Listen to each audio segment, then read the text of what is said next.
মনে আসেনি রে বাবা, 4 বছর না 8 বছর আগের সুর খান মনে আসেনি রে বাবা।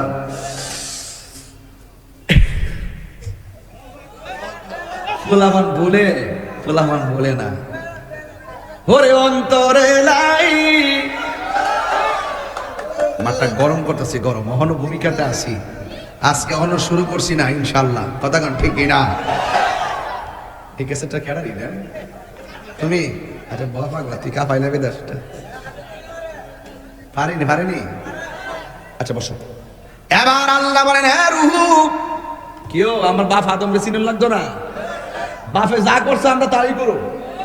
বাপে যে রাস্তা দেখে দেখেছে আমরা এই রাস্তাতে থাকো, আমরা অন্য কারো রাস্তা থাকতে হবে না। সুপ্রিয় দর্শক, আপনাদেরকে অনেক অনেক মোবারকবাদ আমার সাথে এতক্ষণ থাকার জন্য। যদি আমার এই ভিডিওটি ভালো লাগে থাকে তাহলে আমার পেজটিকে ফলো করে দিবেন এবং লাইক কমেন্ট শেয়ার করে দিবেন, সাথেই থাকবেন। আমিও আপনাদের সাথে আছি। আসসালামু আলাইকুম ওয়া রাহমাতুল্লাহি ওয়া বারাকাতুহু।